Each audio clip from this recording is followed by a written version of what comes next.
Hey everyone, thank you so much for watching. So in today's video, I'm going to be bringing you guys my perfume collection. And for the most part, what's in front of you is pretty much the gist of what my perfume collection consists of. So I couldn't fit everything onto the tray that I have, but I did have two more on the side that I wanted to fit into this video, so they are off to the left. So the tray in front of you is from HomeGoods. I did get it for about $15 or so. It was very inexpensive, and it's a really nice touch to have my perfume displayed on this tray because I think it's very elegant, very old-fashioned, and I'm such an old soul, so I thought it was the perfect touch to have as like a conversational piece in my room. So I'm just going to be going through a couple of the perfumes. I'll point out everything on this tray, but I just wanted to highlight a couple of them. And let's start. So the first couple of perfumes over here in the front, this first one is Versace Bright Crystal, and it is one of my favorite perfumes because it has such a very clean scent, and I think it's perfect for any time, be it day or night. The next one over here is Miss Dior, and one of my favorite things about this perfume is the packaging. I do love how the bottom of it is fogged glass, and I love the design. It's such a pretty design, and this is one of the types of perfumes that a little bit does go a long way. All you need is just one spritz of this, and you're pretty much fine for the day. It is very, very long lasting. Another one that is similar to the Miss Dior is back here, and this is the Miss Dior Blooming Bouquet. This is one of the most prettiest scents I've ever encountered. With Miss Dior, the regular Miss Dior over here, this one I feel is a little stronger, whereas this one has a bit of a softer scent. The packaging is also the same. It does have that pretty cool design on the bottom. It's not fogged glass, but it is pretty similar. And if I did have to choose between the two, I'm sorry, but I would like this one a little bit better. I also think that it's really, really cute that they have the little matching bows and the CD on the top of the bottle. Okay, so the next perfume is the Jimmy Choo perfume. This perfume I use exclusively at night. This is such a nighttime scent. It's very sexy, very sensual, and I would never wear this during the day just because it is a bit strong and it is extremely noticeable. So I do save this more for nighttime. The next one I have over here is by Chanel. It's Chanel Chance, one of the softer of the Chanel scents that I do have. And I love this perfume. I did get this perfume about a year ago, so I am about halfway through it. And it is a very nice daytime scent if you're looking for something very memorable. Very, very pretty scent. Okay, I want to point out these two perfumes that I have here in the back. These two, one is by MAC and the other one is Burberry, are really primarily summertime scents for me. I will wear them sometimes during the year, but for the most part, I do like sticking to them during the summertime. This is MAC Turquatic, and it is a very tropical type of bottle, and like I said, perfect for the summertime. I don't know if you guys remember, but I remember that MAC used to carry so many different types of perfume. I remember a blue bottle, a pink bottle. I used to steal my sister's blue bottle when I was younger all the time, but I haven't seen them lately. I mean, do they still even make them? This bottle really was not that expensive. I believe it was around $45 or $50. So if you do have the opportunity to visit a MAC store, definitely check this one out. I think you'll be pleasantly surprised to see that MAC perfumes are just amazing. Okay, back here, another summertime scent is the Burberry Summer. This is the 3.3 ounce bottle, and I did get this for a relatively cheap price. I think it was like $35 or $40.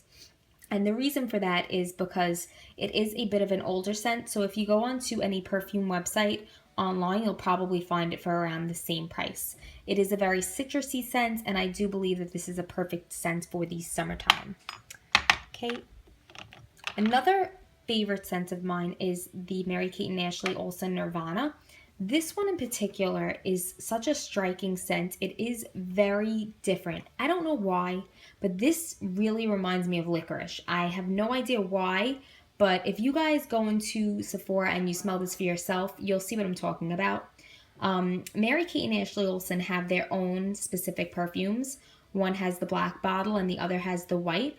The cool thing about their perfumes is that you can actually mix the two and it will make its own unique scent. The girl at the Sephora counter actually told me that, which I thought was so cool.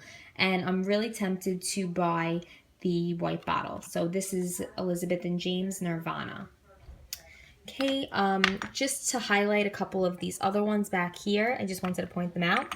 I do have one of the Michael Kors scents. I've had this for a while, to be honest. This has been in my perfume collection for quite some time. I haven't used it all. I'm sorry that I don't have the name. It just says Michael Kors, and this is the shape of the bottle. And back here, I have Alien by Theirry Mugler. This is relatively new in my collection. It is a very outstanding scent.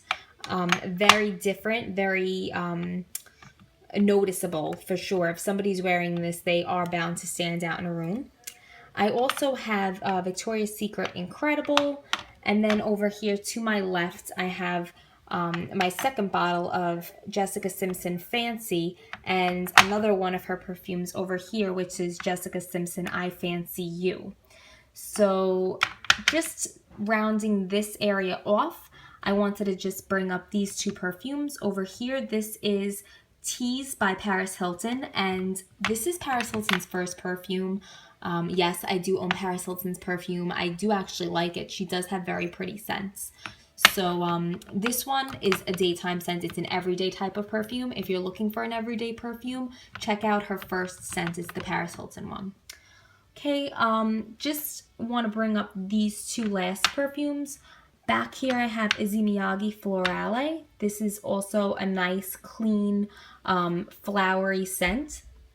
And then my favorite perfume, which I wanted to save the best for last over here, was Flowerbomb by Viktor and Rolf. This is almost done, sadly for me, but I am obsessed with this. I get so many compliments when I wear this perfume. It is one of the most beautiful perfumes that I own, and I will be purchasing this again for sure. Okay, last but not least, I just wanted to bring these two perfumes to your attention. And these two perfumes I just recently received and purchased. So the first one is Marc Jacobs Decadence, and I love this perfume. I mean, how freaking cute is it? It's supposed to be like a little pocketbook, and it's so pretty. It has like a nice little chain with a tassel, and as a gift with receiving this, I did get a necklace that matches this exact tassel and chain. It's the exact same one, it's just a necklace. So I did get this for my boyfriend as well during Christmas time. And this is a very interchangeable scent. You can use it from day to night. It's very, very pretty, different. And I'm obsessed with the bottle. I'm sorry, I can't get over the bottle. Okay, last but not least, Coco Noir by Chanel. This I just got actually this week. So I have a funny story about this perfume, and I'm just going to run through my story. So this perfume in particular, I purchased Coco Mademoiselle about a month ago. And, you know, I opened it up, I spritzed it on myself, and it wasn't the scent that I remember it to be. I was actually disappointed with it because I felt like the scent was too close to Chanel number 5. I don't know why. It smells like an older person, and I'm not saying anything negatively about, you know, like Chanel number 5 or anything, but, you know, Chanel number 5 reminds me of my grandmother because my grandmother, that's her go-to scent, that's her signature scent. So I also received a sample of the Coco Noir, and I tried it on, and I was like, wow, this scent smells amazing. It's different. I wore it around my boyfriend, and he was like, wow, what do you have on? And if anybody knows my boyfriend, it's very rare that he compliments me on a perfume unless he really likes it. So I had to buy this for myself, and I did get the 3.4 ounce, and I can't wait to open this. So this is the newest to my collection, and if you're looking for a nice Chanel perfume, I would either suggest this one or the Chanel Chance. These are two amazing perfumes. So that about rounds off all of my perfumes in my collection. If you guys have any of these perfumes, tell me which one you guys like the best. If you have a perfume in your collection, tell me about it. I'd love to know what your favorite perfume is, and I really don't need to buy anymore, but if you guys are obsessed with any of your perfumes like the way I am, I'd love to know what your favorite one is, and I would certainly check it out. Okay, so if you like this video, please leave a thumbs up or a comment below, and please subscribe. All right, thanks guys. Have a great day. Bye.